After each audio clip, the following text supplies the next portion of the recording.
il est de coutume de dire quelques mots pour les autres, ceux qui nous reçoivent, en tout cas encourager le Dr Aziza pour cette initiative extraordinaire.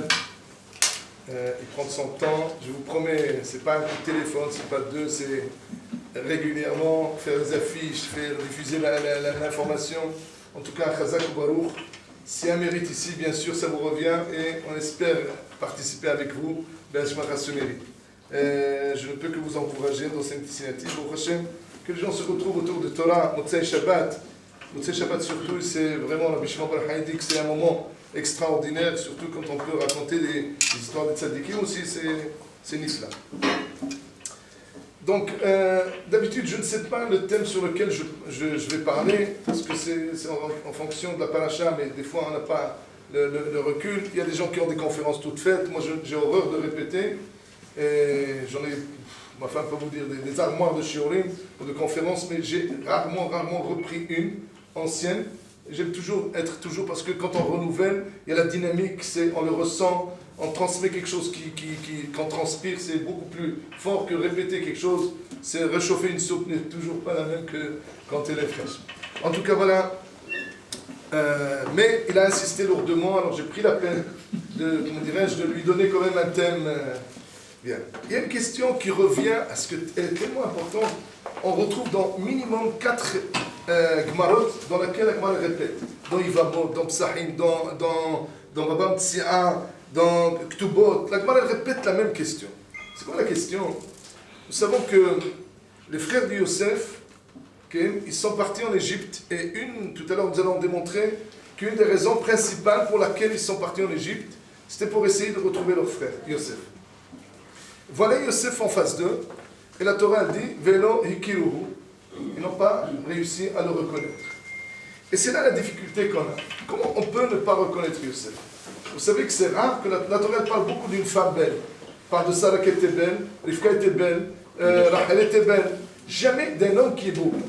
La première fois qu'on parle de beauté pour un homme, c'est pour Yosef. Yosef, il fait To'ar, il fait Maré. Mis à part, Rachid dit quelque part que les Égyptiens, ils n'étaient pas vraiment bénis d'une beauté. Ils étaient moches, il disait comme ça. Donc, c'est-à-dire, Yosef, au sein des Égyptiens, c'était une lumière dans l'obscurité. Qui peut ne pas avoir cette lumière? Pendant Shalom, tu ne vois pas que c'est ton frère Yosef. La Gemara, elle dit que Yosef qui ikonin ziv chez Yaakov. Le visage de Yaakov et Yosef était mamash copié-collé. C'était vraiment celui qui avait le visage de Yaakov. Mais c'est là. Et si c'est comme ça, comment vous rendez pas compte que c'est lui? Tov, si ce n'est pas suffisant, c'est vrai que Yosef était déguisé quelque part, il portait un vêtement royal, tout ce qu'on veut, mais quand même, le timbre de la voix n'a pas trop changé, c'est vrai qu'il les a un petit peu détournés en parlant une autre langue, mais quand même, on sent dans la voix, on voit, moi des fois, ma femme, en chantant dans l'escalier, elle ouvre la porte, je dis, mais j'ai entendu ta voix. Ben, pourtant, je ne peux pas parler. Il y a le timbre de la voix, on reconnaît. Donc, si Yosef, c'était quelqu'un que le timbre de la voix était reconnu à l'époque. Top. Alors, Chachamim, ils se sont tellement attelés à cette question qu'ils ont répondu. Voilà ce qu'il dit. Amarav Hasda, comment ça se fait qu'ils ne l'ont pas reconnu? Lorsqu'il est sorti de chez eux, il avait 16 ans. 17 ans, non, 16 ans. On va dire que 17 ans, il a eu l'histoire avec la femme. Mais lorsqu'il a eu l'histoire avec la femme, c'était déjà après qu'il a été vendu. Il avait 16 ans et demi. 17 ans, mais 16 ans, 17 ans, il était sans barbe. Aujourd'hui, il a 30 ans, 32 ans, je ne sais pas. Il a une barbe. C'est fini, ça y est, tu ne le reconnais pas. Une histoire personnelle. Il y avait un garçon qui était d'Australie. Il étudiait avec moi. Il s'appelait Levinstein. Moshe Levinstein. Je l'ai perdu de vue 25 ans. J'étais à Bnei Brak en voiture, chercher une adresse. Je vois un monsieur avec une barbe comme ça. J'ouvre la fenêtre, je dis Moshe, David, il m'a reconnu. 25 ans, avec une barbe comme ça, je l'ai reconnu. Comment est-ce possible que vous ne l'avez pas reconnu? Parce qu'il a une barbe. Mais il est beau, les traits sont là. Incroyable.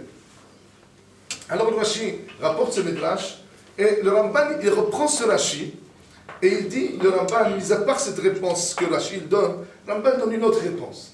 Et c'est celle qui nous intéresse. Regardez Ramban ce qu'il dit. Ramban il dit que Yosef les a reconnus parce qu'ils s'attendaient qu'ils vont venir. Ou bien, il a vu que ses frères, parce que je sais moi, il les a reconnus. Aval hem lo yikiruhu, mais eux, ils ne l'ont pas reconnu. Shelo natnu libam, parce qu'ils n'ont pas pu admettre dans leur cœur, Shiye Evet, que celui qu'on a vendu en esclave, Asher Nimkar Ishmaelim, ou Shalit al Haaretz. Comment est-ce possible que quelqu'un qu'on a vendu en esclave, d'un coup il devient Mamash, le vice-roi de la plus grande puissance de l'époque? Comment on peut passer? C'est impossible. C'est Yosef, non. Non, c'est pas possible. J'essaie de, quelque part, de me dire, je me pince, je me dis, non, c'est pas possible, ça peut pas être Yosef. Donc, quelque part, ils ont refusé dans leur cœur d'admettre que c'est Yosef, même quand ils voient la vérité. Le Rahaim HaKadosh va plus loin dans ce raisonnement. Le Rahaim HaKadosh, il dit qu'il y a un principe dans la nature qui s'appelle Miteva Enoshi. Dans la nature humaine, chez Had Makir, quand je reconnais quelqu'un que je n'ai pas vu depuis un certain temps, instinctivement, j'éveille la mémoire chez l'autre. Ce qu'on appelle la télépathie. C'est-à-dire, si moi, je me rappelle de toi, alors automatiquement, quelque part, j'ai envoyé des ondes dans ta mémoire qui fait que toi aussi, à ton tour, tu vas te rappeler de moi. Car les cœurs, des fois, les cœurs peuvent révéler. Vous savez, des fois, vous voyez quelqu'un dit, j'ai une intuition. Qu'est-ce qu'il y a? Je ne sais pas, j'ai une mauvaise intuition. Je sens qu'il y a un problème. Tu peux expliquer? Je ne suis pas capable. Il dit, non, oui, c'est vrai. Les cœurs, des fois, peuvent révéler des secrets que l'intellect lui-même ne peut pas atteindre. Les cœurs peuvent révéler des secrets cachés. C'est-à-dire, comme Hacham ils ont dit, Shlomo HaMelech a dit, Kemaim panim el panim, ken leva adam el adam. De même que quand quelqu'un il se voit dans l'eau, il a le reflet de son visage, ainsi les cœurs parlent. Il y a un langage, comme on dit, le cœur a sa raison, que la raison ignore. Ça veut dire qu'il y a... Pourquoi tu l'aimes? Qu'est-ce que tu as trouvé dans ce monsieur? Je l'aime. Pourquoi tu l'aimes? Je l'aime. Vas-y, il n'y a pas de raison. Voilà, je l'aime. Il y a quelque chose qui est passé entre les cœurs et on n'est pas capable de l'expliquer. C'est ce qu'il dit. Il y a la télépathie. Eh bien, malgré tout, dans le cas de Yosef avec ses frères, lui, il les reconnaît, mais eux, ils n'ont pas. Ça n'a pas passé. Et la question est, pourquoi cette alchimie, ce contact surnaturel, ce contact, comment dirais-je, de cœur, n'a pas parlé cette fois-ci? Alors il dit la raison. Le fait de l'avoir vu à ce niveau, mais vous imaginez comment il a été propulsé, d'être quasiment le maître absolu dans la nation. Voilà, imaginez que d'un coup, un esclave, un pauvre type qu'on a connu toujours, Pitom, c'est le président des États-Unis, évidemment. Quoi, lui, il dirige la plus grande puissance du monde? Oui, il dirige la plus grande puissance du monde. C'est quelque chose qu'on a du mal à... Quoi, lui? Oui. C'est pas possible. Le jeune là, oui, celui qui était le dernier de la classe, celui qu'on a fait le baptême. Oui, lui, aujourd'hui, il est là-bas. Ils ont du mal à ça. Et le fait qu'ils ont du mal à ça, même quand ils vont voir une vérité en face d'eux, ils vont, comme dirais-je, ils ont dit c'est pas possible. C'est incroyable. Vous imaginez ce que ça veut dire? C'est-à-dire que quelqu'un peut voir une vérité, mais si dans sa tête, c'est quelque chose qu'il n'a, dans son cœur du moins, il a un préjugé avant, okay? Les préjugés, voilà, vous voyez ce que c'est le préjugé? On a beau avoir une réalité devant, mais lorsqu'on a un préjugé, c'est fini. Impossible de voir la haine. Incroyable. Et si on veut, on peut aller même plus loin. Dieu ça dit qu'en réalité, il leur donne des chances de se réveiller. Puisque c'est le seul qui... Les Égyptiens ne mangeaient pas d'agneau ou de mouton. Lui, il demande à ce qu'on fasse la shrita. C'est curieux. Quelqu'un qui mange de la viande, première chose. Après, il les fait asseoir. Toi, tu es Reuven, le fils de Léa. Assis-toi là. Le deuxième, c'est Naphtali, le fils de Zilpa, ici. Et il connaît les noms des mères, des trucs incroyables. Et à la fin, toi, Binyamin, tu n'as pas de mère. Moi, j'ai pas de mère, assis-toi à côté de moi. Ils ne se ressemblent pas. Les jeux des 7 erreurs, ils ne jouent pas là, on ne peut pas voir. Binyamin, assis à côté de lui, et tu ne voyais pas. Et il lui donne son repas. Et la femme de Yosef lui donne son repas. Et le fils de Yosef lui donne. Tout le monde, il le compte. Mais pourquoi il s'occupe tellement de celui-là? C'est pas Yosef, ça? Non. Et vas-y. Tellement il leur donne, vraiment, il leur donne comment dire, il leur donne même une espèce d'indice, exactement. Eh bien rien. La main, parce que dans leur fond, ils savent que je ne peux pas admettre que c'est Yosef qui est devenu un évêque, qui devient quelqu'un qui dirige. C'est incroyable. Ce que c'est le préjugé, quand on l'a dans la tête, et on a beau avoir la réalité, cela ne suffit pas. Et on va dire même plus que ça. Même si des fois, on essaie de surmonter ça, oui, et on pense que ça y est, c'est derrière nous, c'est complexe, ou c'est préjugé, des fois c'est juste superficiellement. Regardez. Le Midrash il dit, Vayavo ahi Yosef lishbor bar b'Mitzrayim. Ils sont venus les frères de Yosef pour essayer d'acheter du blé en Égypte. Le Midrash il demande pourquoi c'est marqué les frères de Yosef. Il aurait pu dire, Vayavo Bene Yaakov. Les enfants de Yaakov sont venus. Pourquoi cette fois-ci on leur attribue le titre de Ahi Yosef? Et le Midrash il dit que quand ils sont partis en Égypte, en réalité, ils n'avaient qu'un objectif principal, c'est d'aller chercher Yosef. Toute l'idée d'aller chercher du manger n'était qu'un prétexte. Mais c'était vraiment un prétexte pour aller en Égypte. Parce que depuis longtemps, ils ont changé d'avis, ils regrettent ce qu'ils ont fait. Et surtout lorsqu'ils voient que pendant 22 ans, leur père est triste pour cet événement, ils ont envie vraiment de réparer les choses. Et donc, seulement, ils ne pouvaient pas aller en Égypte, parce que s'ils vont, ils peuvent réveiller des soupçons chez le père. Mais maintenant que lui-même, il leur tend la perche, allez-y chercher du blé en Égypte, ils ont dit, top, c'est l'occasion, l'opportunité ou jamais, d'aller chercher ce blé, mais en réalité, on va aller chercher d'ailleurs. Même Medrash, il dit, Vayavo'u ahi Yosef asara, lishborbar. Qu'est-ce que ça veut dire asara, le Medrash, il dit?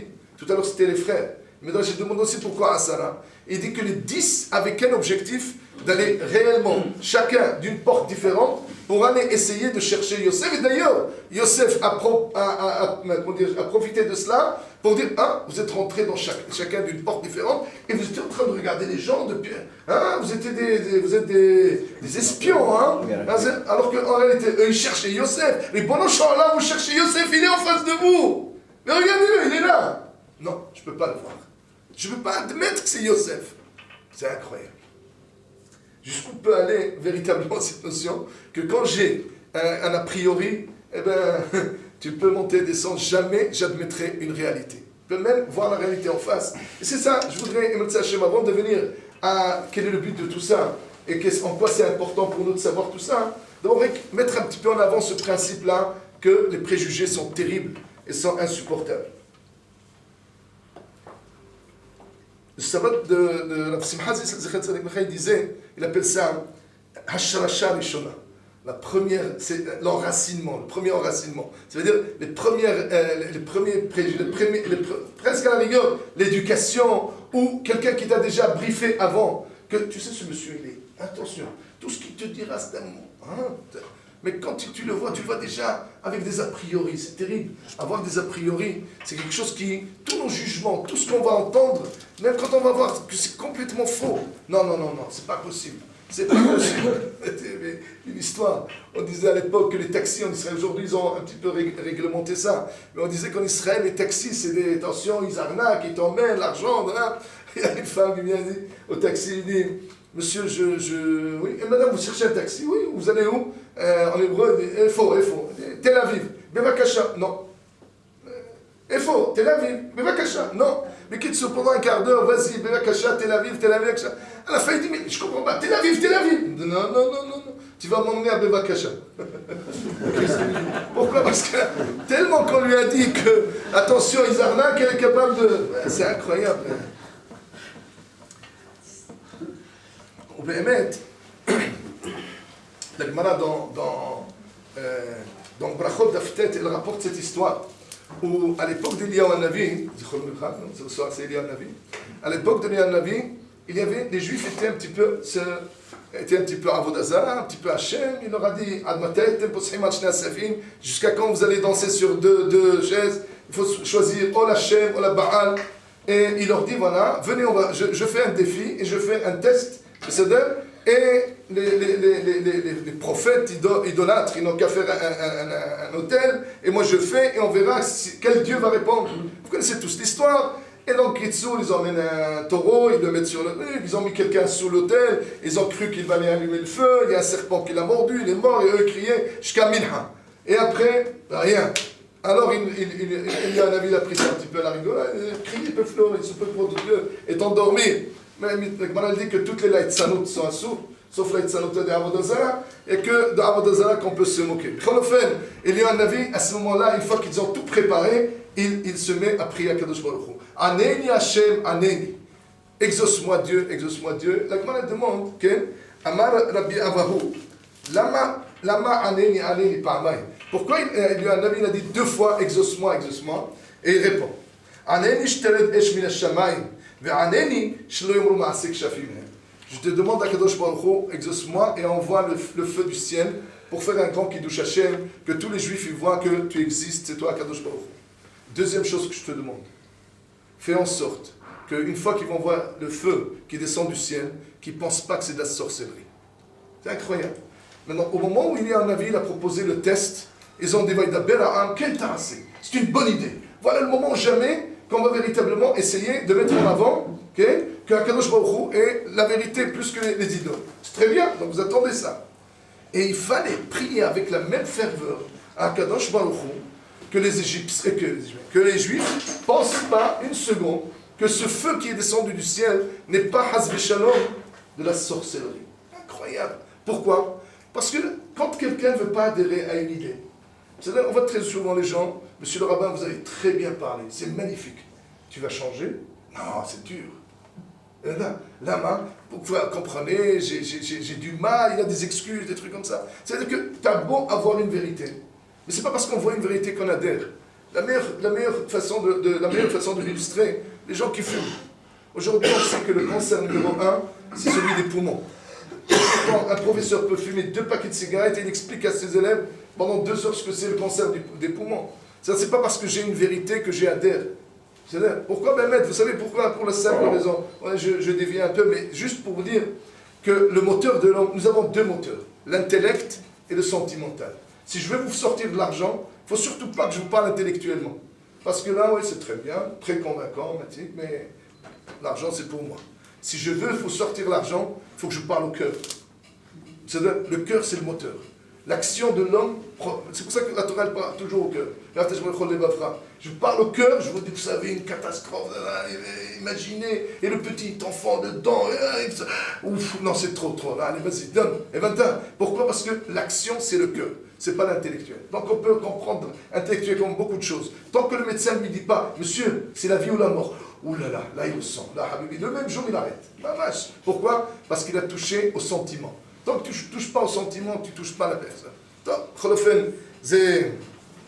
Donc, Bekitsour, il y a un avis, il fait ce qu'il fait. Il voit qu'Avodazara n'a rien obtenu.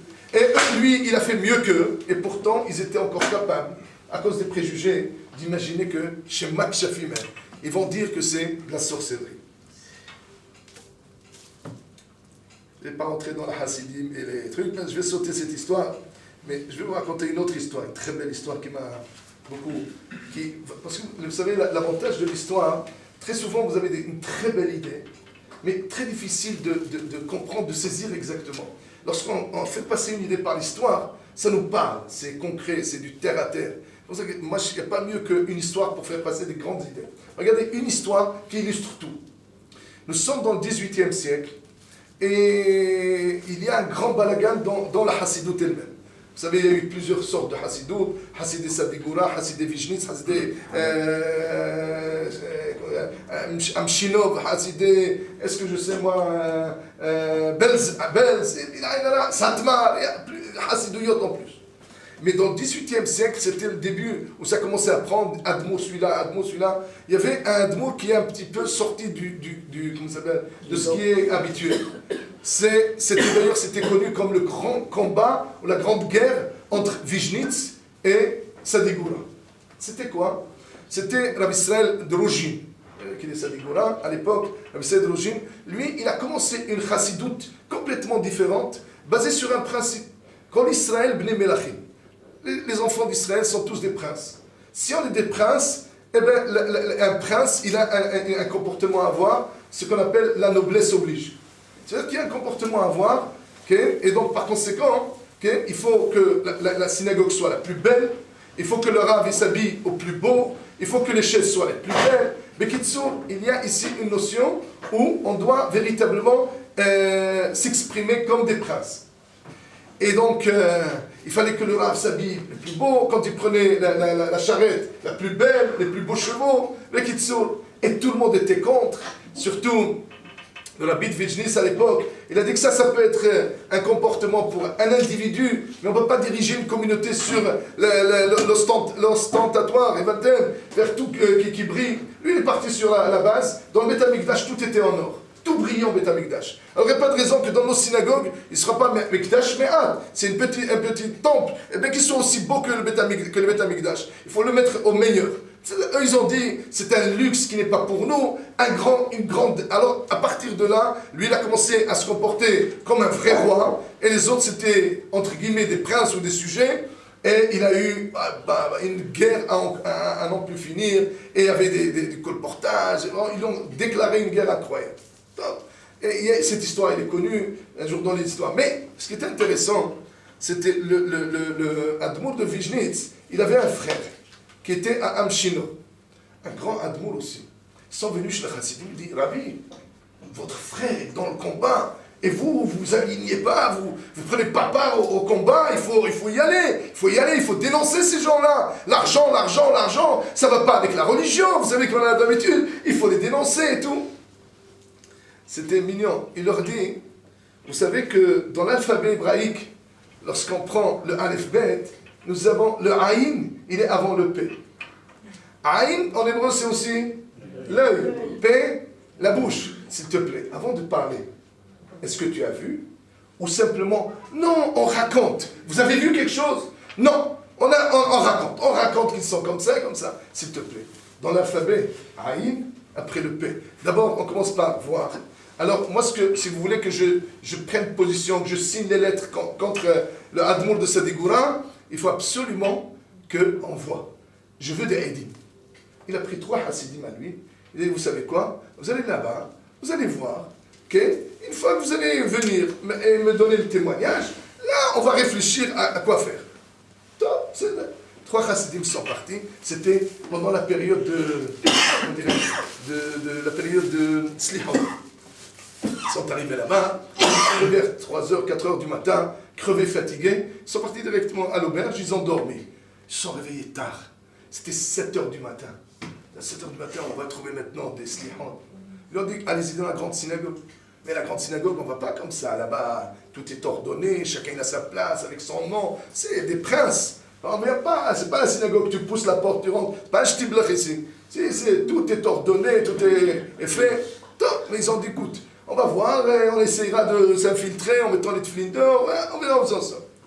Ils sont partis là-bas, ils sont arrivés vers 7h du matin, et ils voient la synagogue, par la fenêtre, pour voir où ils sont. Ils ont vu ce qu'ils ont vu, noir dans leurs yeux. Hashem Rahim. Ils sont retournés, vite. On n'a plus besoin de faire enquête, on n'a plus besoin de rien faire. Ils sont partis directement à l'auberge, ils ont fait Tfilah B'Yahid, et on part tout de suite. C'est assaut de prier dans cette ville, Bichlal. Ils sont partis, ils sont venus chez le Rabbi. Rabbi, ce que vous avez entendu, c'est rien. Comparativement à ce qu'on a vu, mais c'est de la rigolade ce qu'on a entendu. Mais qu'est-ce que vous avez vu? Mais on ne peut même pas raconter, c'est terrible. Mais vas-y, qu'est-ce que vous avez vu? Ben, c'est pas difficile. 30 goyotes devant le Echal en train de danser. À 7h du matin, le jour du Slihot. C'est ça, c'est des gourins. 30 femmes goyotes qui dansent à 7h du matin. Dans Hashem Rahim. Mais sûr. Vous allez signer maintenant les lettres? Attendez. Juste une chose. Je vous demande, pendant 3 jours, vous la fermez, vous ne parlez pas, vous dites rien. Et après 3 jours, on verra ce qu'on fera. Mais pour le moment, je vous interdis de parler ou de raconter ce que vous avez vu pendant 3 jours. Très bien, on attendra 3 jours. Une fois qu'ils sont partis, il appelle 3 Hasidim, il dit maintenant venez.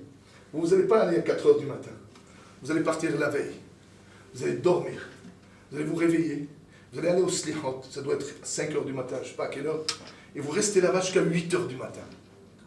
Et après, vous venez me raconter ce qui se passe. Très bien. Ils sont partis. Ils sont restés là-bas comment dirais-je, depuis, ils ont dormi là-bas. À 4 heures du matin, ils se sont levés, ils sont arrivés et ils racontent au Rabbi. Rabbi, qu'est-ce que vous racontez? On est venu, c'est vraiment merveilleux. On n'avait même pas envie de revenir, tellement que c'était extraordinaire. On a la chair de poule, tellement on avait eu un moment extraordinaire. Qu'est-ce qui se passe? Racontez-moi. Attendez. Fait appel déjà aux 3 autres. Il appelle les 3 qui étaient les premiers, il dit, venez, je veux que vous racontiez devant eux. Et il dit, on est arrivé à 4 heures du matin. 1500 personnes dans la synagogue, en train d'étudier, avant les stéroïdes. Steigit, étudie, top. Jusqu'à 5 heures du matin. 5 heures du matin, tout le monde. Non, jusqu'à 6 heures du matin. 6 heures du matin, slichot. Le rabbi n'était pas là, il était dans sa chambre. Et à un moment donné, chez nous les Ashkenazim, il y a une prière qu'on appelle Aneni Hashem, Aneni. Et le rabbi il est sorti, et lui il lit verset par verset. Rabbi, quand il a commencé à lire Aneni Hashem, comme ça, et avec vous avez 1500 personnes qui répètent avec la même ferveur, je vous promets, on avait la chair de poule, c'était une aventure extraordinaire. On a été transportés, la Kedusha qu'il y avait là-bas, c'est merveilleux, on n'a jamais vu ça. Vers 7 heures du matin, on a fini le Slichot. S'il vous plaît, tout le monde dehors. Évacuez la synagogue. Qu'est-ce qu'il y a? Nous, on est obligés de rester là. Non, écoutez, tout le monde doit sortir. Mais qu'est-ce que vous faites? Eh bien, vous savez, ici, c'est un Beth Amikdash. On ne peut pas prier dans ces conditions. Tout le monde est venu avec ses bottes, pleines de boue, et donc la synagogue est sale. Et on ne peut pas prier comme ça. Donc tout le monde va sortir pendant un quart d'heure, ils vont rentrer, ils vont faire le ménage, et quand la synagogue va être vraiment propre, à ce moment-là, on passe à faire la tefila. Mais mettez-vous là-bas, regardez par la fenêtre si vous voulez. Vous savez, tout le monde est sorti, et il y a 3 hommes qui rentrent, ils balayent, tchic-tchac, tac, tac, tac, tac, tac. Une fois qu'ils ont balayé une petite serpillère comme ça, et après, c'était le parquet. Il fallait mettre de la cire. On a mis la cire, on a un petit peu étalé la cire, et maintenant il faut poncer. Les hommes sont sortis, 30 femmes goyotes qui rentrent, et ils tiennent la main avec une serpillère, hop, hop, hop, hop. Ils ont toute une serpillère comme ça, pour poncer le truc comme ça, et c'est comme ça. Et une fois qu'ils ont fini leur histoire, il y a le rabbi qui se retourne vers les élèves et lui dit, vous avez vu maintenant ce que c'est les 30 femmes? Comment vous avez imaginé une seconde qu'un admour comme le admour de Sadigura, pendant Slihot, 30 femmes en train de danser devant le Echal? Comment vous avez imaginé une chose pareille? Il n'a pas supporté. Vous auriez pu au moins enquêter, essayer de comprendre. Le préjugé. On est parti que ces gens-là, ils sont mauvais, on a tellement raconté sur eux, que même quand on voit ça, eh ben voilà, il n'y a plus rien à dire. Voilà, c'est moi, hein. Regardez, 30 femmes qui dansent, c'est incroyable. Dans cette histoire, ce qui m'a le plus frappé, c'est l'extrémité. Autant voilà des gens, vous imaginez l'extrémité de cette histoire, elle est incroyable. Autant voilà des gens qui étaient là pour faire quelque chose d'un Kiddush Hashem inimaginable. On ne peut pas concevoir de prier dans une synagogue où il y a de la saleté. Est-ce qu'il y a quelque chose de plus saint, de plus noble, de plus extraordinaire? Et que les autres, comment ils l'ont traduit? Hashem Rahim, que des femmes dans la synagogue. Vous imaginez les préjugés, jusqu'où ils peuvent emmener? Jusqu'à jeter un frère dans un trou là-bas qui crève là-bas. Yosef, quand on a jeté dans le puits où il y avait les serpents, quand le vent tellement, ils avaient que c'est quelqu'un qui se prend pour qui. Toute cette jalousie qui a fait que voilà ce que ça a donné. En tout cas,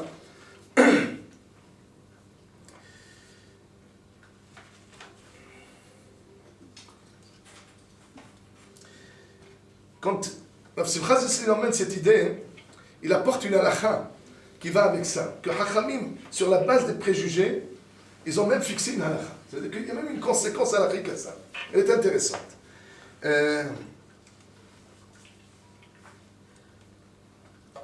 Quand quelqu'un est en train de manger et arrive l'heure de minha, la halakha lui permet de terminer son repas.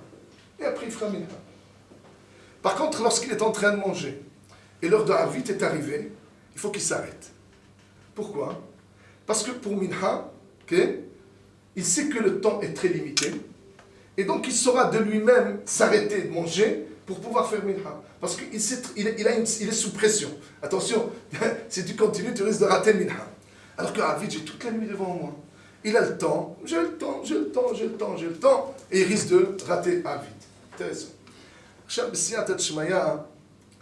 qui est intéressant, c'est que Rav Simcha se demande pourquoi cet homme-là, on n'a qu'à dire qu'il n'a qu'à manger jusqu'à l'heure fatidique où il ne peut plus, et là de toute façon il va prendre lui-même, comment dirais-je, il va peut-être prendre conscience qu'il ne lui reste pas beaucoup de temps, et il ne va pas rater son truc.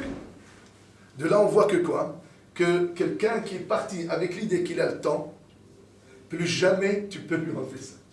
Et que tu ne peux pas compter sur lui, qu'il va attendre leur limite, et qu'il va pouvoir dire, allez maintenant, il faut que je m'arrête tout de suite, parce que sinon je vais rater un vite. Non, parce qu'il est parti sur la base qu'il a le temps, c'est fini maintenant, tu ne pourras plus reprendre. Alors que dans Minha, il est parti sur la base qu'il n'a pas le temps. Et là, tu es sûr qu'il va. Regardez ce que c'est un préjugé, comment il peut faire en sorte que basculer la halakha dans ce sens-là.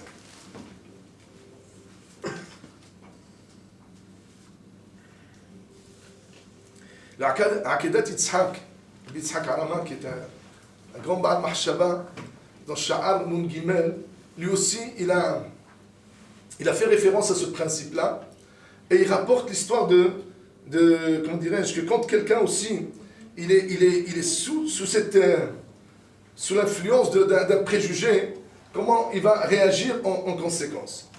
Moshe Rabbeinu, il arrive en Égypte. Il a été envoyé par Akadosh Baruch Hu. Et il rassemble le peuple d'Israël, et il leur fait les fameux signes. Il prend un bâton, il le jette, il devient serpent, et il met sa main dans son sein, comme ça, il le ressort, elle est lépreuse, il remet, elle est guérie. Il leur fait des signes qu'Akadosh Baruch Hu lui a dit. Et il leur dit en troisième lieu, Pakod ifkod Elokim etrem, qu'Akadosh Baruch Hu se souviendra de vous, que celui qui viendra nous dire doublement, Pakod ifkod, que Hachem se souviendra de vous, sachez que c'est lui le libérateur. Très bien, il est fait. Vaya Amena. Le peuple a cru en Moshe. Ils ont dit, c'est le libérateur. Vous pouvez venir avec moi, s'il vous plaît. On va aller chez Paro. Bien sûr, 70 sages, ils vont aller avec lui. Et Moshe Rabbeinu, il avance. On va aller chez Paro. Il arrive devant la porte de Paro. Il se retourne. Plus personne. Où sont les 70? Ils sont tous éclipsés, ils sont tous partis. La main. Parce que c'est vrai, la foi est une bonne chose, tout ce que tu veux. On est ma'amin. Mais se présenter devant Paro, oser lui dire, Shalahet Ami, envoie mon peuple. Ouh là là, tu me demandes trop là.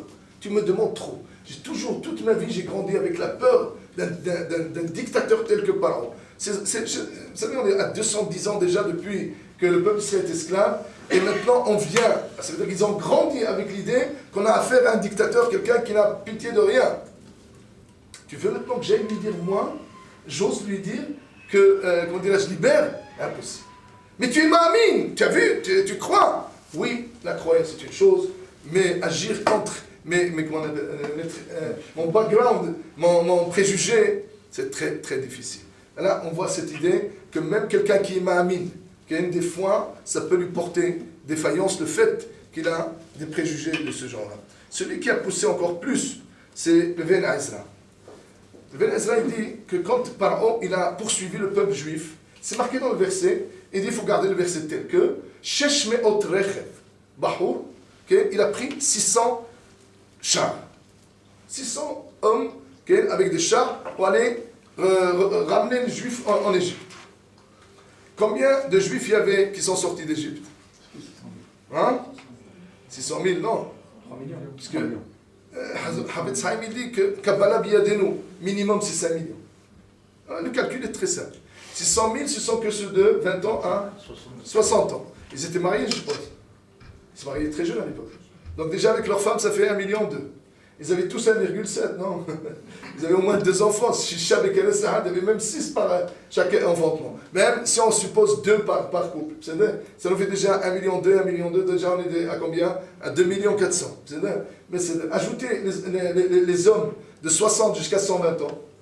Il y a encore un petit million là-bas. Donc ça fait 3 000.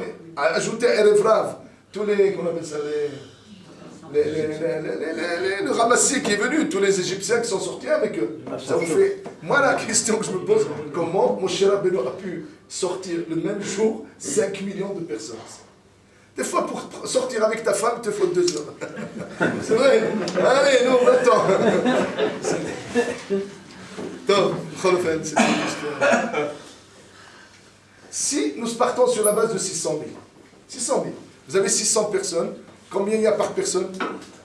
1000 Israël, 1000 Juifs pour un Égyptien. C'est d'accord. Qu'est-ce qui s'est passé? Regardez ce que le Pasuk dit. Le peuple d'Israël leva ses yeux. Et voici les Égyptiens qui les poursuivent. Donc qu'est-ce qu'on doit faire? On va les combattre. Ils ont été remplis d'effroi, une peur bleue. Et ils ont commencé à crier, à peur. Et le Midrash il dit, certains voulaient se suicider, se jeter dans la mer. D'autres, ils ont dit on va se rendre. Et d'autres, ils ont dit on va se sauver dans le désert. Makara, 600 personnes vous ont fait peur à ce point-là, une peur bleue comme ça. Il dit, le Even Ezra, celui qui a la mentalité d'esclave, qu'on ne se redresse pas contre son patron, t'as beau à lui expliquer, vous êtes 1000 contre 600, ou 10 000, 600 000, mais vous allez les écraser, vous allez... La peur. Parce qu'on a ce préjugé qui est, je suis esclave, et un esclave ne se révolte jamais contre son patron. Car il dit le Ibn Ezra, sur place. Comment ça se fait qu'ils ont eu peur, cette peur bleue, alors que vous étiez plus nombreux, et vous avez vu les miracles? Et tout. Eh bien non. Quelqu'un qui a grandi avec l'idée, c'est mon patron, je ne pourrai jamais venir, comment dirais-je, et le contester ou aller contre lui. Et si cela n'est pas fini, pour vous dire, jusqu'où des fois, on peut même essayer d'oublier les préjugés, mais ils sont simplement repoussés en superficiellement. Regardez, les Bnei Israël, ils sont sortis d'Égypte. Ils ont subi les 10 plaies, magnifiques. Ils ont eu la traversée de la mer Rouge. Ils ont eu Mahamad al-Sinaï, et après, le veau d'or. Le veau d'or, Kadosh Baruch Hu est en colère. Je vais comment dirais-je, je vais les anéantir, je vais en finir avec eux. Et ce qui est encore le plus incompréhensible, Moshe, il vient vers Hachem et dit, pourquoi tu te mets en colère?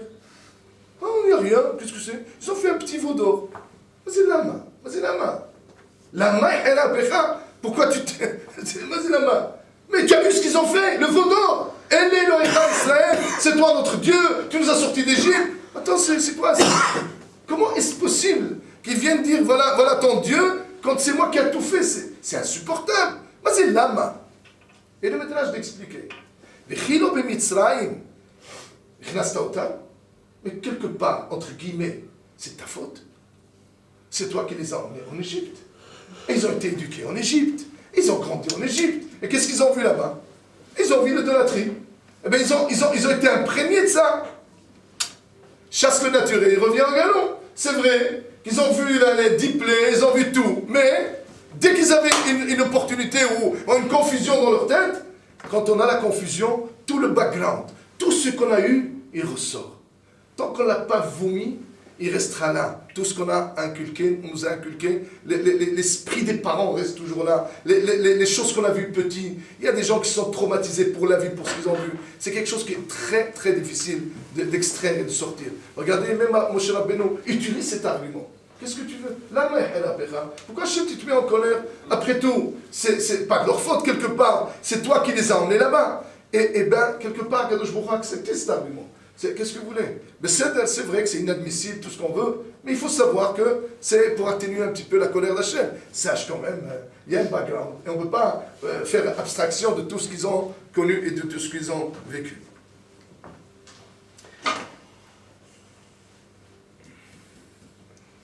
Je vais dire quelque chose, et je vous demande d'avance, Mehila. Parce que je n'avise personne, mais j'emmène ce que Hachamim disent, et prenez-le du bon côté. Je pense que personne ne sera concerné. Et si quelqu'un est concerné, d'emblée, je dis Mehila. J'arrête pour vous dire jusqu'où ça va la chose. Jusqu'où va cette notion de préjugé. C'est incroyable. Moshe Rabbeinu est dans le désert. Il y a Mahloket, est-ce que son beau-père est venu avant Matan Torah, après Matan Torah? Son beau-père, il vient. Yitro. Il s'appelle Moshe et Yitro Hotno. Il raconte et tout la Torah, et tout la Sh'asa, Hashem et Mitzrayim. tout ce qu'Hachem a fait aux Égyptiens, Ve'et kol hatova she'asa l'Israël, tout le bien qu'Hachem il a fait. Nous, Yitro, il est content. Il est très content. Comment on dit content en hébreu? Sameach, Vayismach Yitro. La Torah a utilisé un verbe très particulier. Vayihad Yitro. Mazé Vayihad. Yihad est une joie mêlée à la tristesse. C'est un peu...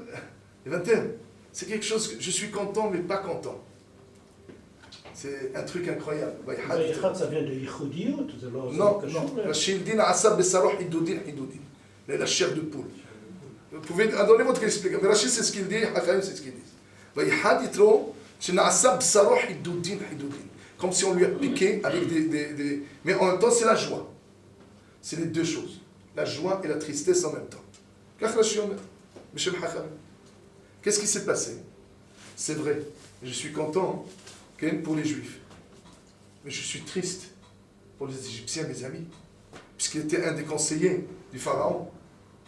Quelque part, en lui racontant ça, il est content, mais je t'en prie, de quel côté tu es? De quel côté tu es?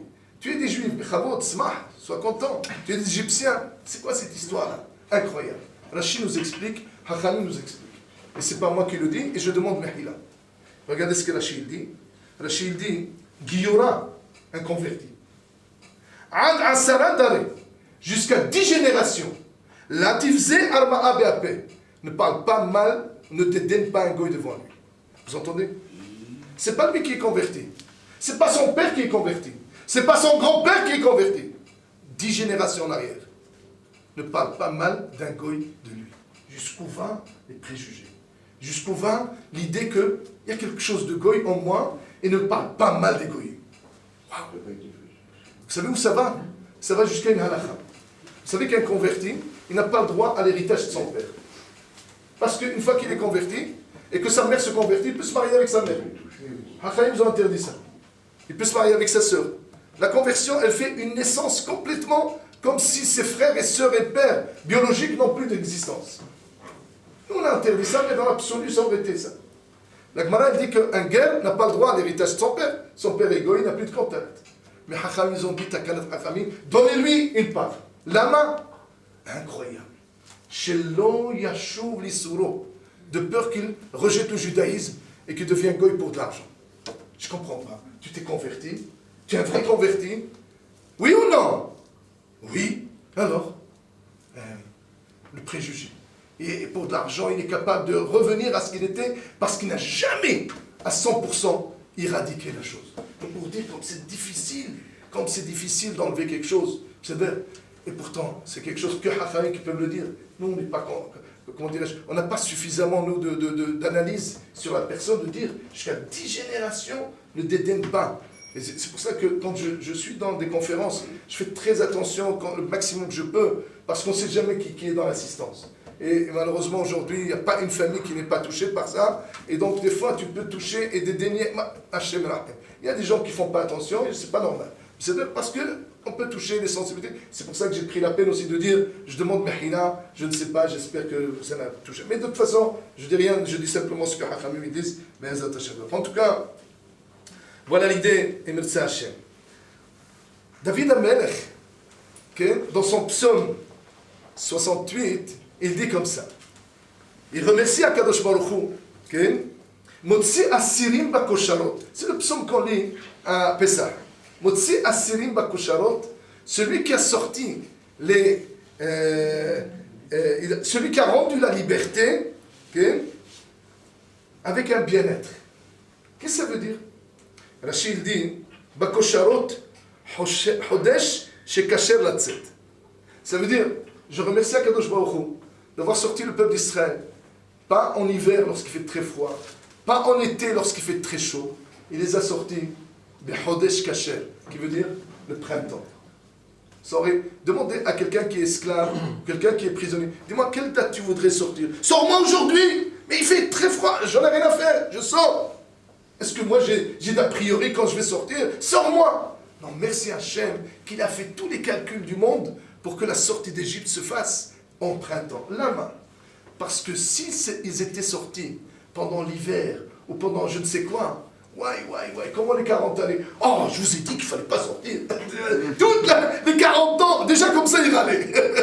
Mais si on commence sur le mauvais pas, c'est une catastrophe, c'est incroyable. Il faut que le démarrage soit sur un bon pied pour espérer que la suite sera bonne. C'est pas pour rien, hein, que Hachamim, ils ont demandé à ce que, quand on se marie, pendant 7 jours, on fait Sheva Brachot, sans travailler, entièrement à disposition de sa femme. Il est là avec elle, il ne bouge pas tous les deux, on mange, on est des rois, des princes, etc. Et après, pendant 1 an, Naki les Beto Shana, il ne faut pas qu'il aille à l'armée, il faut qu'il reste à côté de sa femme. Et pendant que Dieu nous en préserve, pendant les 30 premiers jours d'une Kala, ils lui ont permis de se maquiller chez Lotit Gané al-Bala, pour qu'elle ne devienne pas moche aux yeux de son mari. Mais après 30 jours, elle peut être moche. C'est quoi l'histoire? C'est quoi?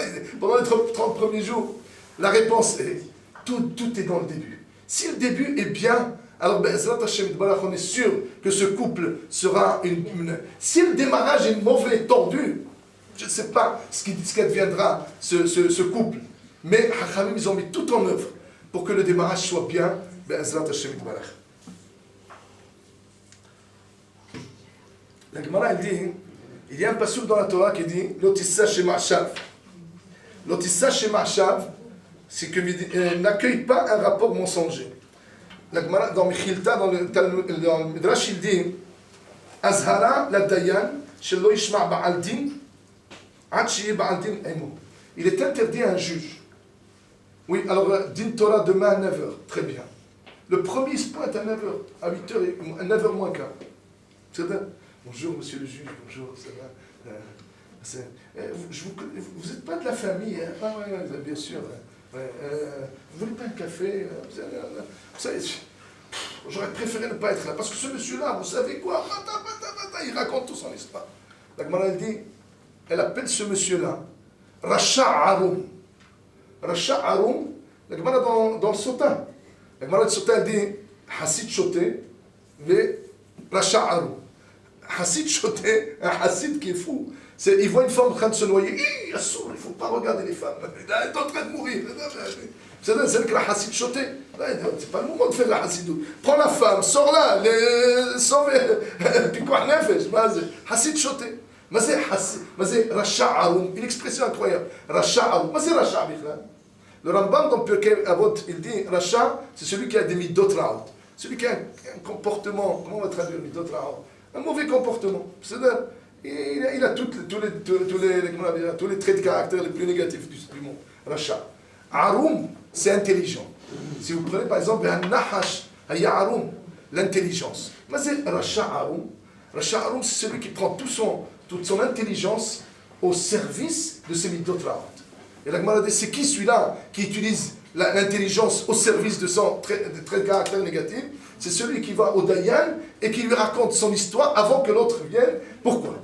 Hachamim nous explique, Rambam il le dit, parce qu'une fois que j'ai entendu le premier me raconter son histoire, alors automatiquement, le deuxième quand il vient, pour moi il est déjà jugé. J'ai quelque part, je m'identifie déjà avec le premier, j'ai intégré en moi son idée et je commence à être déjà meshouhad. Et quand l'autre il vient, il est fini déjà. À celui qui parle, comment il y a une expression comme ça? On donne raison toujours au premier qui parle, c'est ça quelque chose comme ça? Il y a une expression comme ça.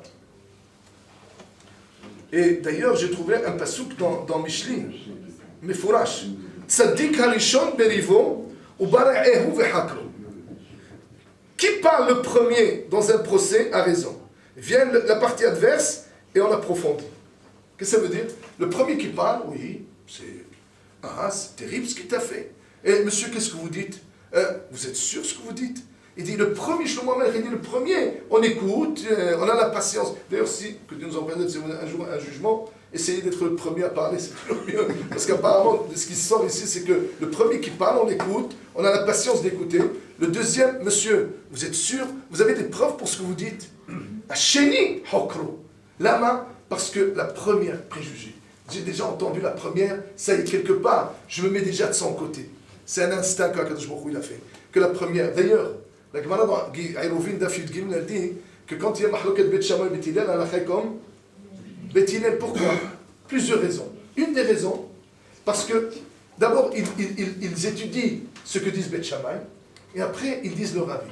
D'ailleurs, toutes les Mishnayot sont Bet Shammai Omrim, après Bet Hillel. Pourquoi toujours Bet Shammai en premier? Parce que c'est un principe. Quand quelqu'un qui pense quelque chose, il a la conviction qu'il a la vérité. Il a toujours la conviction d'avoir la vérité. C'est vrai. Et donc, tu peux venir jusqu'à demain me dire le contraire. Non, monsieur, c'est comme ça. Attends, mais je t'explique. Non, c'est comme ça. Bonjour, on ne peut pas parler. Non. Parce qu'il a déjà dans sa tête, il est convaincu que ce qu'il pense, c'est le Emet. Et tu ne peux pas le bouger. Comment on fait pour rééquilibrer? Eh bien, pour rééquilibrer, c'est simple. Écoute l'autre. Je me rappelle à la yeshiva, quand des fois on avait des arguments, hein, qu'est-ce qu'on disait? Tu sais ce que tu fais? Prends-toi mon idée, moi je prends la tienne, essaie de me défendre et j'essaie de te défendre. C'est une manière où on a d'intégrer mon idée. C'était pas facile. Essaye de faire ça avec une habruta. C'est de lui dire, tu sais quoi, tu n'es pas d'accord avec moi, viens maintenant, défends-toi ma position, moi je prends c'est terrible.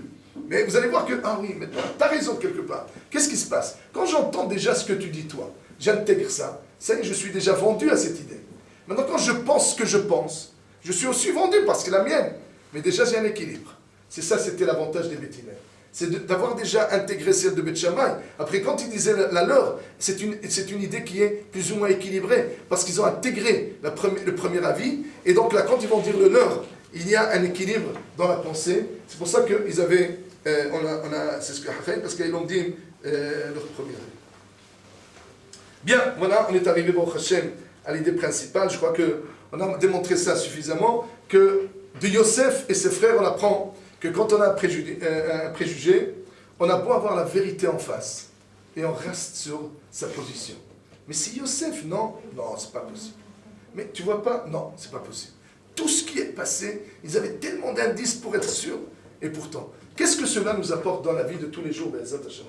En quoi ça nous engage tout ce principe-là? Eh bien, c'est simple. Cela nous engage dans l'éducation des enfants. Il faut savoir que les enfants, ce qu'ils vont entendre à la maison, ce qu'ils vont voir à la maison, c'est quelque chose qui va être imprégné jusqu'à la fin de leur vie. Ils vont juger en conséquence de cela. Des fois, tu vois des enfants qui rejettent Chas v'Shalom, qui ne veulent plus étudier. Ça se trouve que les parents, ils ont parlé mal des rabbanim. Et donc les enfants, ils voient qu'on peut dédaigner les rabbanim. Il y a plein de choses comme ça. On se dit, mais comment est-ce possible? Comment il a dit le Shimon Raphaël Zatzal, comment Esav a pu sortir d'un couple aussi extraordinaire comme Yitzhak et Rivka? Comment est-ce possible? Je ne vais pas dire ce qu'il a dit quelque chose de... Il n'y a que lui qui peut dire comme ça. Il dit, ils se sont trompés dans l'éducation. Incroyable. Ils se sont trompés dans l'éducation. Ou ils se sont trompés, je ne sais pas. Mais en tout cas, il explique la validée. Mais pour vous dire, des fois on se dit, mais pourquoi il réagit comme ça? Eh bien, il y a des moments où on ne s'est pas rendu compte. Puisque vous le savez très bien, qu'il y a deux sortes d'éducation. Il y a l'éducation directe.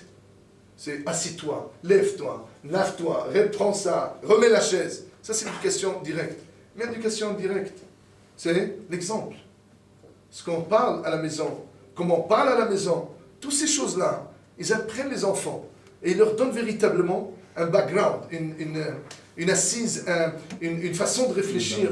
Et toute leur vie, ils jugeront les autres, ils aborderont les choses en fonction de ce qu'on a donné à la maison. Combien c'est gravé dans la tête d'un enfant un Pessah? Nous autres.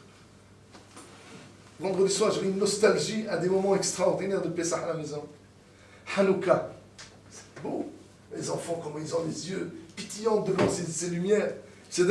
C'est imprégné. Purim, on fait plein de choses pour imprégner les enfants. La table de Shabbat, combien elle peut transmettre aux enfants? Plus que tous les discours du monde.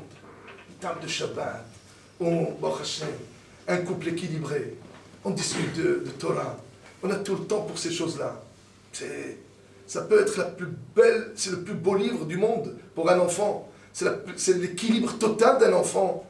C'est des choses, c'est un background, comment dirais-je, un bagage pour la vie. Et il a vu le bonheur, il a vu ce que c'est, tout est positif dans la vie. C'est nifla. Ça c'est, ce qu'on peut retenir de tout ça, c'est de donner au maximum ses bases, parce que c'est ça qui va le poursuivre tout au long de sa vie. Rabbi Yohanan ben Zakkai, il faisait l'éloge de ses élèves. Et chaque élève, il lui dit, voilà ce qu'il est. Lorsqu'il est arrivé à Rabbi Yoshua, il a dit, Ashrei Yoladeto. Heureux la mère qui a mis au monde un enfant comme lui. Qu'est-ce qu'elle faisait, la mère de Rabbi Yoshua? Tout simplement, elle l'emmenait dans son couffin, dans le Beth Midrash. Elle le posait pour qu'il écoute des vrais Torah. Ça veut dire que cet enfant, il était tellement imprégné de Torah que lorsqu'il va grandir, ça va toujours lui manquer. Parce qu'il a entendu, ça a résonné dans ses oreilles. Le Sefer Haredim, il écrit la chose suivante. Si nous avons une femme de ménage à la maison et qu'il y a un petit enfant, même un bébé, il ne faut pas la laisser chanter à la maison. Et c'est incroyable ce qu'il dit. Parce qu'il dit il va grandir avec ses chansons, il va être imprégné. Même que Mishnah Berurah le dit. Mishnah Berurah dit que les chansons, agavim, les chansons de variété, tout ça, mais kalkelim et tahinouch migil katan. Il dit depuis un mois déjà, Mishnah Berurah le rapporte ça. Et le Sefer Haredim, il dit, parce que quand il va grandir cet enfant, il va vouloir entendre ses chansons. Où il va les trouver? Il dit je ne veux pas dire dans les boîtes, dans des staros, dans tous ces noms-là, ou dans des pubs. C'est là-bas où il va les trouver. Quelque part, tu l'as propulsé pour aller voir ces choses-là, parce qu'il a grandi, il a une chanson avec laquelle il a grandi, et il voudrait la suivre, et c'est marqué dans son...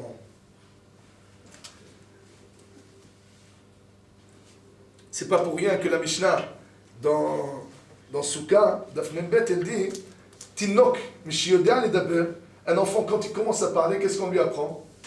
Papa, maman? Non. Torah, Tziva, Lanu, Kriyat Shema. On lui apprend déjà. Pour qu'il soit imprégné déjà de cela dès le démarrage. Dès qu'il peut commencer à parler, déjà, Be'ezrat Hashem Itbarach.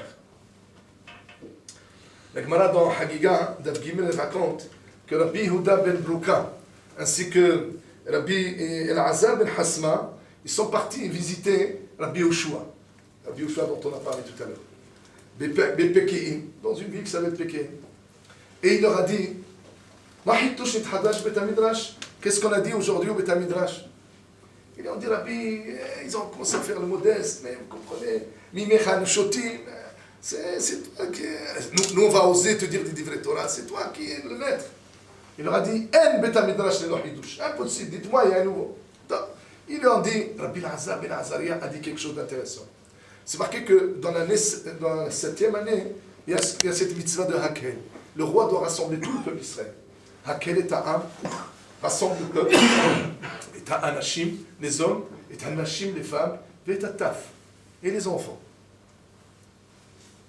Mais c'est les enfants, le Hinouch il dit qu'il n'y a pas d'âge. Dès le premier mois, tu peux les emmener. Et Rabbi Azam dit Anashim ba'u lilmod. Les hommes sont venus pour apprendre. Je comprends qu'ils sont là.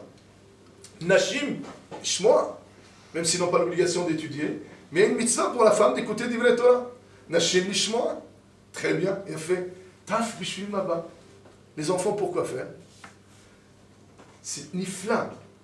Il dit la tête sachar pour récompenser ceux qui les ont emmenés. Rav Simcha Zisli demande, mais je ne comprends pas. Les enfants, ils vont déranger, ils vont faire du bruit. Les parents risquent de ne pas entendre. Ce qu'il dit, c'est extraordinaire. Je vous promets que de tout ce chiot, si on retient cette phrase, elle est belle. Vous savez ce qu'il dit? La tête sera récompenser ceux qui les ont emmenés. Quand ces enfants, ils vont assister à cette réunion où il y a tout le peuple d'Israël, à ce moment solennel, devant le roi qui dit la Torah, tout le peuple d'Israël qui écoute la Torah, alors je vais récompenser ceux qui les ont emmenés. Comment? C'est-à-dire que les enfants, ils vont être imprégnés par ceux qu'ils ont entendus, et donc l'éducation des enfants va être facile. Je t'ai récompensé comment? En te facilitant l'éducation. C'est extraordinaire. Ça veut dire, voilà, en les emmenant là, je te récompense, parce que ces enfants, je vais leur donner dans leur essence même ce que c'est Kvod HaTorah, ce que c'est le respect de la Torah, ce que c'est la grandeur de la Torah. Une fois que tu leur as donné ça, c'est facile pour toi après de les éduquer. Ils ont grandi là-dedans. C'est extraordinaire cette idée. En tout cas, moi, elle m'a ému de dire qu'Akadosh Baruch Hu, il va te récompenser de faciliter l'éducation de tes enfants de cette manière-là.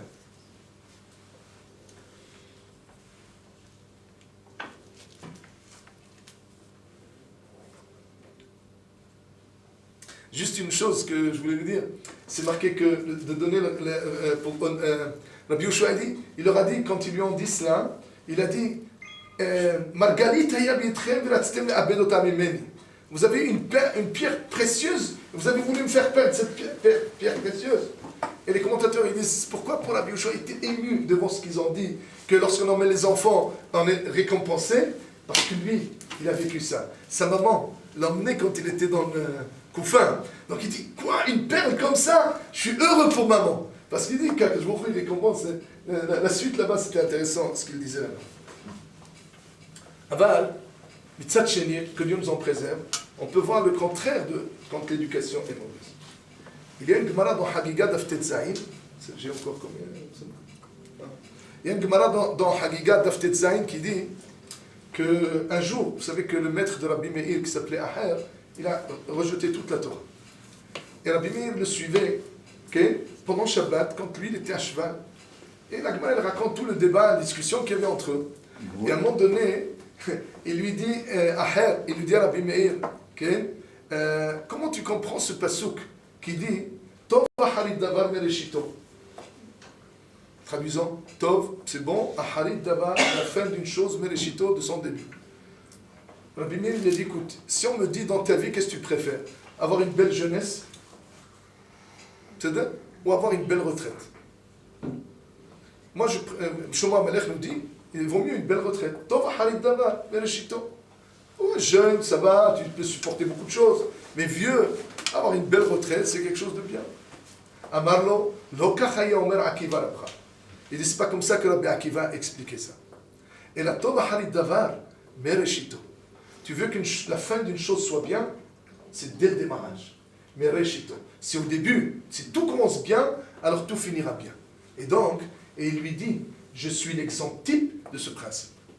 Et il raconte. Tosfot sur place, il rapporte l'histoire. Quand il est né à Her, son père Avouya était un homme riche, parmi les notables VIP de l'époque de Jérusalem.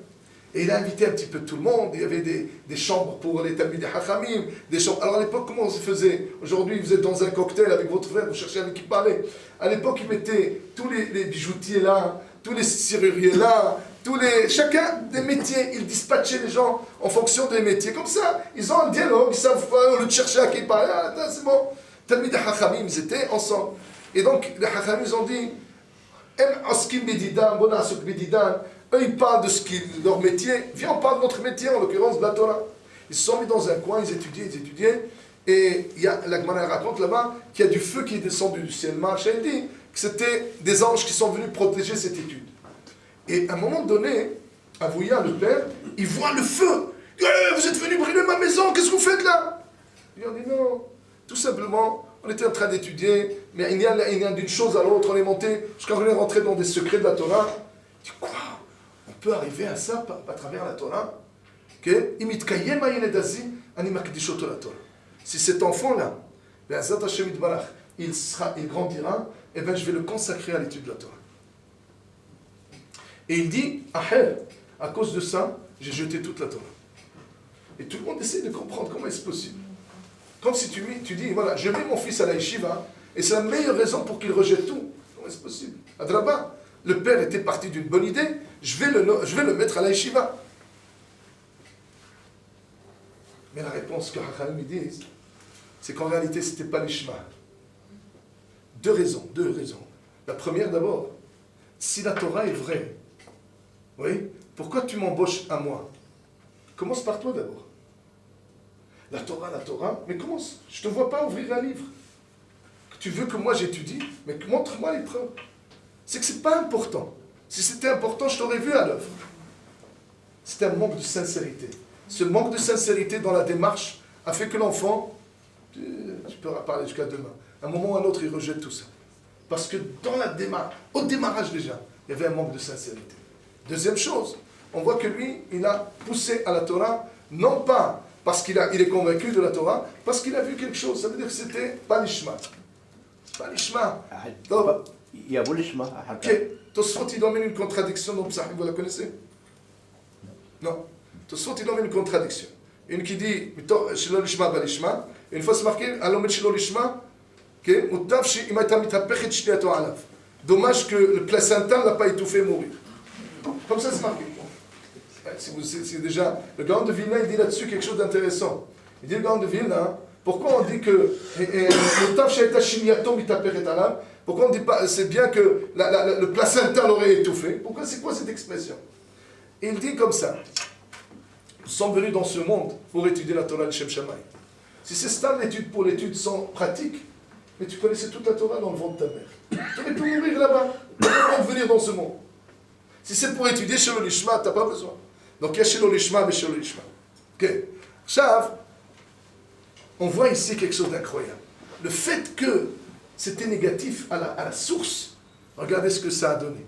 Que même quelqu'un qui a atteint presque le niveau de Rabbi Akiva, puisqu'il faisait partie de ceux des 4 qui sont rentrés dans la Kabbalah au même niveau que Rabbi Akiva, qui ne sont pas le Seder, et pourtant, lui, il a complètement disjoncté. Lama, parce que Hachaïm nous disent qu'à la source, il y avait un problème.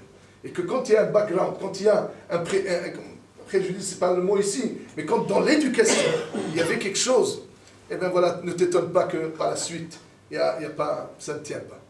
Donc c'est tellement que c'est important, cette idée-là. Alors bien, Zat Hashem Yitbarach, je crois qu'on est arrivé au point...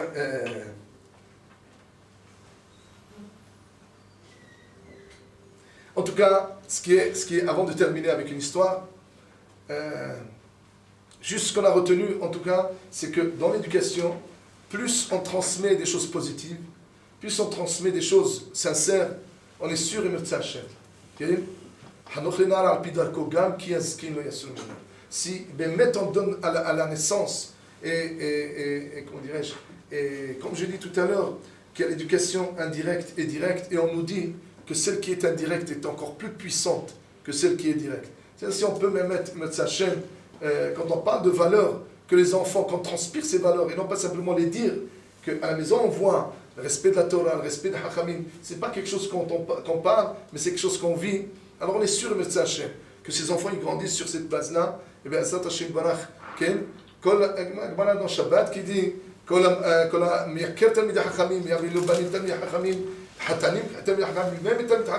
tout celui qui respecte les Talmid HaChamim, que je il fait en sorte que ses propres enfants, ses gendres, soient des Talmid HaChamim.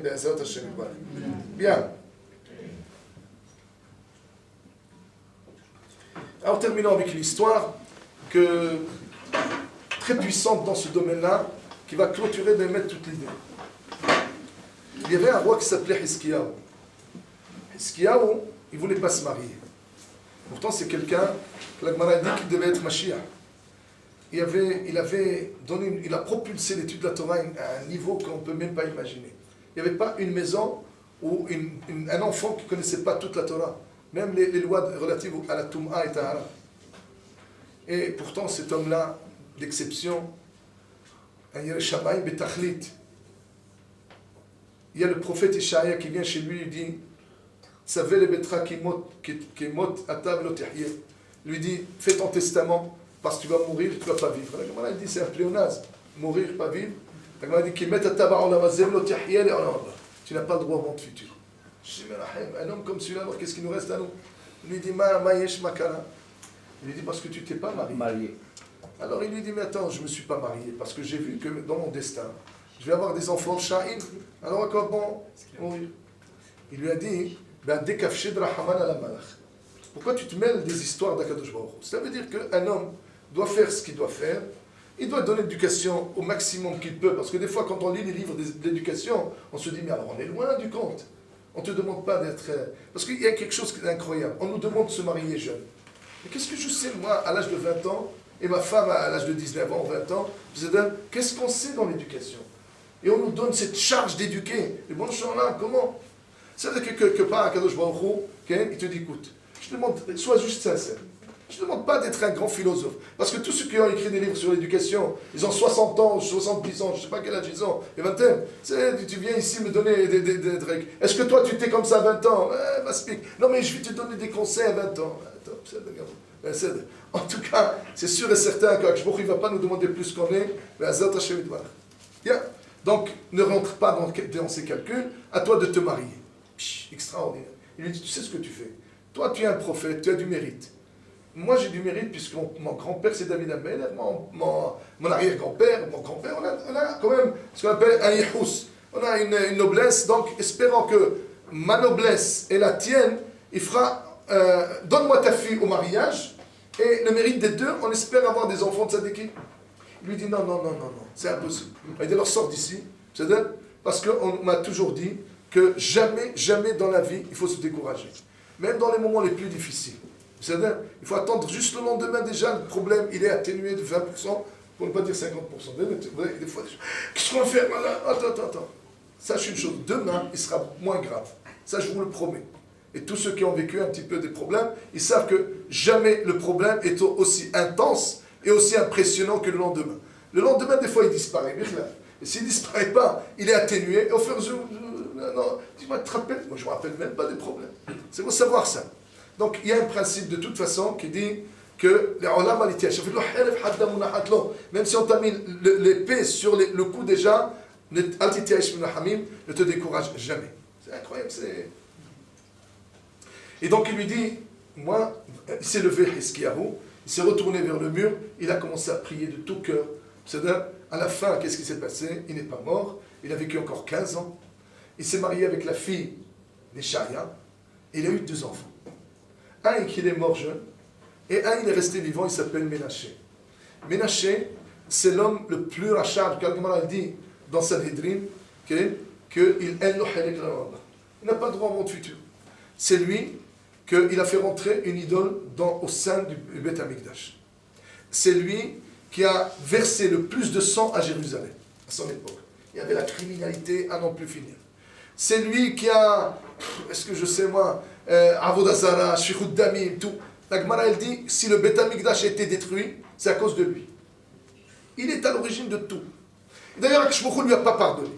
Qu'est-ce qu'il a fait, Akshbokhou? Il a envoyé le roi d'Achou, et il l'a mis prisonnier, et vous savez ce qu'il a fait pour en finir avec lui? C'est incroyable. Il a pris une grande marmite, comment on appelle ça? En fonte. Hein? En fonte, c'est ça? Ok? Qui brûle comme ça bien. Et il a jeté dedans. Et il est en train de voir les pieds en train de cramer, il n'a aucune chance de sortir. Une marmite immense comme ça, et il est dedans, il va cramer, il va mourir. Lui, il a fait toutes les idoles du monde. Et il a commencé à les implorer. Et Mustapha, et Mohammed, et tout ce qu'on a, essayez de faire quelque chose pour moi. Essaye. Rien qui bouge. Tous les Avodazara. C'est incroyable la fin de l'histoire. Il dit comme ça. Zochrani, Kshaiti Katan. Je me rappelle quand j'étais petit, mon père me disait ce verset.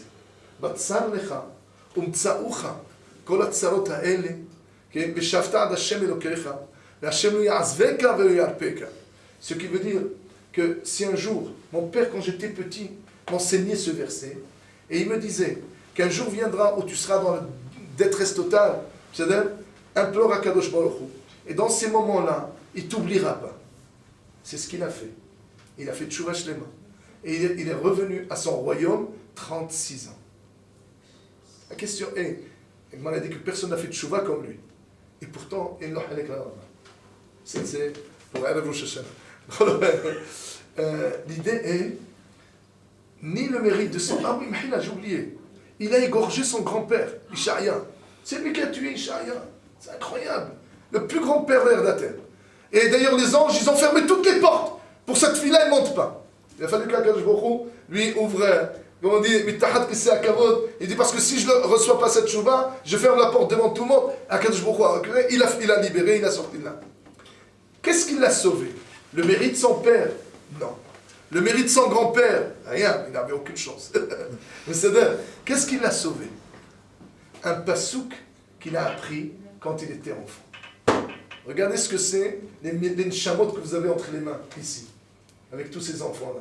Un pasouk peut lui sauver la vie. Un pasouk peut lui donner véritablement comment dirais-je, quelque chose que même si un jour, Hazve Halina, il s'éloigne, on n'est même pas à l'éloignement de, comment dirais-je, de Ménaché. Nos enfants, jamais, Hazve Shalom, n'arriveront à ce niveau-là. Mais on voit ce que c'est un pasouk. Lui répéter un pasouk un passouk, une idée, eh bien, on a ici une chance de le construire pour la vie. Un professeur, quelle responsabilité il a? Dans le bon côté, dans le mauvais côté, si jamais on joue avec des neshamot.